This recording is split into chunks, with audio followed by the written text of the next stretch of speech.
Chopra education YouTube channel पर मैं हर्षई चोपड़ा आपका हार्दिक स्वागत करता हूं। मेरे प्यारे बच्चों, एनटीए के पास नीट 25 का रिजल्ट तैयार है, क्योंकि एनटीए ने अभी रिस्पॉन्स शीट ओएमआर और आंसर की जारी कर दी है। और एक बार जब स्टूडेंट की रिस्पॉन्स शीट तैयार हो जाती है, इसका मतलब कि रिजल्ट बिल्कुल रेडी है। तो ये रिजल्ट कब तक आ सकता है?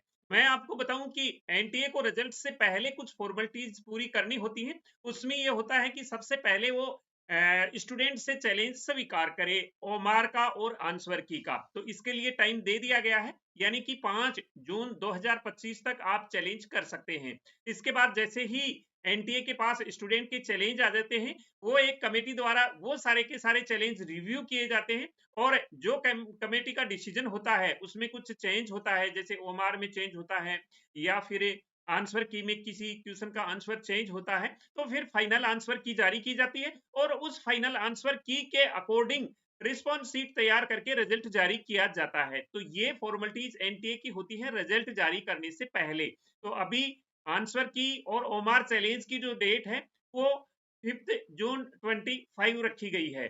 अब इसके बाद में 2 दिन का समय और लिया जाता है और 2 दिन के समय के बाद में फिर रिजल्ट जारी किया जाता है। तो अगर ये सही समय पर सब कुछ हुआ, तो हम ये मान के चल रहे हैं कि 8 या 9 जून तक ये रिजल्ट आ जाएगा। लेकिन इसमें ये जो रिजल्ट है वो पूरा का पूरा डिपेंड करता है मध्य प्रदेश हाई कोर्ट और चेन्नई हाई कोर्ट के डिसीजन पर। यानी कि एमपी और मद्रास हाई कोर्ट में जो पिटीशन लगी हुई है उनकी हियरिंग 5 और 6 जून को है। यानी कि मध्य प्रदेश में जो हियरिंग है उसकी 5 जून को है और चेन्नई में जो है उसकी 6 जून को है। तो ये सारा का सारा रिजल्ट इन्हीं पर डिपेंड करेगा। इन सब दोनों मैटर के बारे में आप जानते हैं कि वहां पावर फेल्यूर के कारण स्टूडेंट को एग्जाम देने में प्रॉब्लम आई थी और इसके चलते स्टूडेंट ने कोर्ट केस किया था। और कोर्ट केस में अभी जो हियरिंग है वो एमपी की 5 को है और चेन्नई की 6 तारीख को है। अब इसमें क्या पॉसिबिलिटी हो सकती है? तो इसमें देखो, अगर प्रीवियस ईयर का सब कुछ हम देखें तो इसमें ऐसा हो सकता है कि मेरे अकॉर्डिंग उन स्टूडेंट्स की रीनीट हो सकती है। हालांकि ये तो सारा का सारा हाई कोर्ट के ऊपर डिपेंड है, उनको जज को कैसे लगे कि क्या होना चाहिए स्टूडेंट, वो तो आगे की बात है। लेकिन मैं जो प्रीवियस ईयर में स्टूडेंट के साथ ऐसा हुआ था, उनकी रीनीट लगी थी, तो उसके अकॉर्डिंग मैं बता रहा हूँ कि पॉसिबिलिटी है कि इन स्टूडेंट की रीनीट हो जाए। में तकरीबन 2000 के तकरीबन स्टूडेंट हैं, तो हो सकता है अगर इनकी रीनीट हो जाए। तो रीनीट होती है तो ये रिजल्ट की जो डेट है वो 20 जून के आसपास खिसक जाएगी, क्योंकि अभी एग्जाम के लिए दोबारा से स्टूडेंट को कन्वे करना है, उसके बाद में एग्जाम लेनी है और ये सारा का सारा प्रोसेस में कम से कम भी 15 दिन का टाइम तो लग ही जाता है इसमें। तो अगर रीनीट होता है इन स्टूडेंट का तो रिजल्ट 20 जून के आसपास खिसक जाएगा। अगर रीनीट नहीं होता है या और कोई अल्टरनेट निकाला जाता है तो ये रिजल्ट 10 जून से पहले पहले आ जाएगा। तो 10 जून से पहले पहले जब रिजल्ट आ जाता है तो स्टूडेंट उनके लिए, जो स्टूडेंट का नुकसान हुआ है उनके लिए कुछ ना कुछ किया जाएगा, जैसे ग्रेस मार्क्स दिए जाएंगे या कुछ और सॉल्यूशन निकाला जाएगा। तो इस प्रकार से रिजल्ट की वो डेट है वो एमपी हाई कोर्ट और मद्रास हाई कोर्ट के फैसले पर पूरी की पूरी डिपेंड करेगी।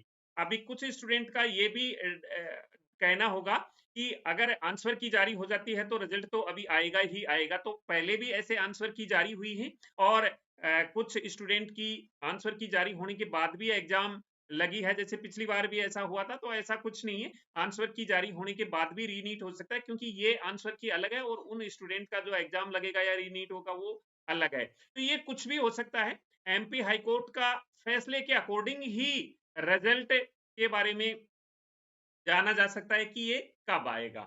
तो देखते हैं कल इसके बारे में फैसला है, जो भी फैसला रहेगा मैं आपको बता दूंगा। दूसरी बात यह है कि अगर आप एडमिशन के बारे में सोच रहे हैं, काउंसलिंग के बारे में पूरी जानकारी लेना चाहते हैं, तो इसके लिए हमारी बुक अवेलेबल है। आइए मैं आपको इस बुक के बारे में बता देता हूं। इसमें 3 प्रकार की बुक है। सबसे पहले एमसीसी के द्वारा जो काउंसलिंग करवाई जाती है उसके बारे में ये बुक है। एमसीसी के द्वारा 15% ऑल इंडिया कोटा के तहत काउंसलिंग करवाई जाती है, जिसमें 15% ऑल इंडिया कोटा आता है, एम्स, जिपमर, इसके बाद में डीयू आईपी कोटा आता है दिल्ली यूनिवर्सिटी का, और आईपी का डीम्ड यूनिवर्सिटी की काउंसलिंग होती है, ईएसआईसी की काउंसलिंग होती है, ये एमबीबीएस, बीडीएस, बीएससी नर्सिंग के लिए काउंसलिंग होती है। तो इसकी एक बुक है। इसके बाद स्टेट कोटा में सभी स्टेट्स की बुक अवेलेबल है, जिसमें सारे स्टेट की काउंसलिंग के बारे में इंफॉर्मेशन दी गई है। ये सारी बुक्स लेटेस्ट हैं। इसके बाद आयुष की बीएमएस, बीएचएमएस, बीयूएमएस, बीएसएमएस और वेटनरी की बुक भी अवेलेबल है। तो इनको आप इस लिंक से आप डाउनलोड कर सकते हैं इन बुक्स को, और काउंसलिंग में हेल्प ले सकते हैं। और इन बुक्स की हेल्प से आप अपना ड्रीम कॉलेज पा सकते हैं। अगर आपका स्कोर उस कॉलेज के अकॉर्डिंग है तो आप चेक कर सकते हैं आपके रैंक पर कौन सी कॉलेज मिल जाएगी।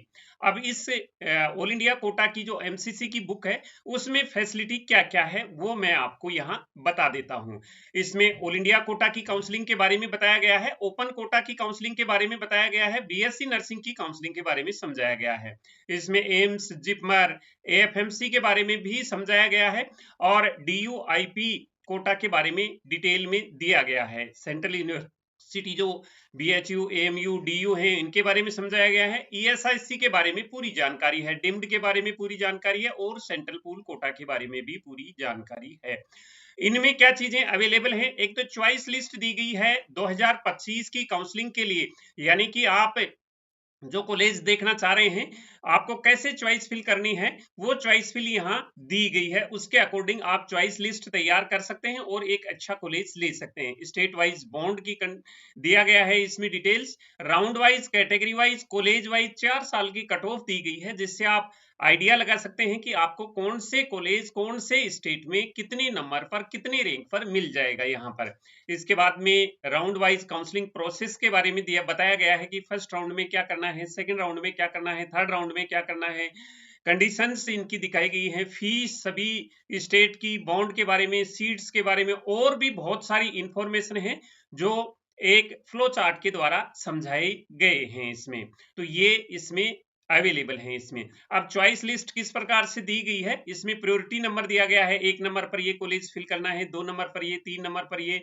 इसके साथ स्टेट, स्टेब्लिश ईयर, फीस क्या है उसकी, किन किन बातों का ध्यान रखना है चॉइस फिलिंग के दौरान, सीट कौन कौन से कॉलेज में कितनी सीटें हैं कैटेगरी वाइज। इसके बाद में इसमें round wise cut of the गई है, कौन से स्टेट में कौन सा कॉलेज कौन से स्टेब्लिश ईयर में स्टेब्लिश हुआ है, फीस कितनी है, फर्स्ट राउंड में उसकी कट ऑफ क्या थी, सेकंड राउंड में कट ऑफ क्या थी, थर्ड राउंड में स्पेशल स्ट्रे में क्या कट ऑफ थी। ये 4 साल की कट ऑफ दी गई है, और category wise cut of the गई है। इसमें एम्स, जिपमर, इन सब के बारे में अलग अलग समझाया गया है। डिम्ड का फीस स्ट्रक्चर दिया गया है हर एक डिम्ड के बारे में, और कट ऑफ भी राउंड वाइज डिम्ड के बारे में भी दी गई है। 2024 की cut off central pool quota के लिए भी दी गई है। यहाँ सेंट्रल पूल कोटा में कौन सी प्रायोरिटी में, डिफेंस में है या फिर पैरामिलिट्री फोर्स में, सेंट्रल पूल कोटा के बारे में भी समझाया गया है। काउंसलिंग प्रोसेस के बारे में समझाया है, फर्स्ट राउंड में क्या करना है, सेकंड राउंड में क्या करना है। ऐसे ही स्टेट कोटा की बुक में ये सारी फैसिलिटी अवेलेबल है। एमबीबीएस, बीडीएस के लिए इसमें सभी स्टेट की इंफॉर्मेशन दी गई है स्टेट वाइज। जैसे कि एक स्टेट का एग्जांपल ले लेते हैं राजस्थान का, तो उसकी कट ऑफ दी गई है, सारे स्टेट्स की सीट मैट्रिक्स दी गई है। इसके बाद में उसमें आप एडमिशन कैसे ले सकते हैं, क्योंकि अलग अलग स्टेट का अलग अलग काउंसलिंग प्रोसीजर है वो समझाया है, डॉक्यूमेंट्स क्या क्या रिक्वायरमेंट है वो यहाँ पर समझाया गया है। और इसमें 3 साल की प्रीवियस ईयर की कट ऑफ भी दी गई है, जिससे आप आइडिया लगा सकते हैं कि आपको कौन सा कॉलेज मिल सकता है। इस प्रकार से एडमिशन प्रोसेस, फीस कितनी आपको देनी पड़ेगी, ये सारा का सारा स्टेट की बुक में समझाया गया है। इसके बाद स्टेट में आपको चॉइस फिल कैसे करनी है, कौन सी कॉलेज को पहले फिल करना है, कौन सी कॉलेज को बाद में फिल करना है, ये सब कुछ इसमें समझाया गया है। इसी प्रकार से तीसरी बुक आयुष और वेटनरी काउंसलिंग के लिए है, जिसमें बीएमएस, बीयूएमएस, बीएचएमएस, बीएसएमएस के लिए ये सारी की सारी इंफॉर्मेशन दी गई है। और वेटनरी के लिए इसी बुक में ये इंफॉर्मेशन दी गई है, कितने कॉलेजें हैं, ये कितनी कट ऑफ पर, प्रीवियस ईयर की 3-4 साल की कट ऑफ दी गई है। तो ये सारा का सारा जो फैसिलिटी हमने ऑल इंडिया की स्टेट की बुक में दे रखी है, ऐसे ही आयुष और वेटनरी की बुक में भी ये सारी फैसिलिटी दे रखी है। Last cut off, round wise cut off, category wise cut off, ये सारा का सारा इसमें दिया गया है इसमें। अब इसको आपने डाउनलोड कैसे करना है, तो आप ये वीडियो देख रहे हैं इस चैनल पर, आपने मोर पर क्लिक करना है।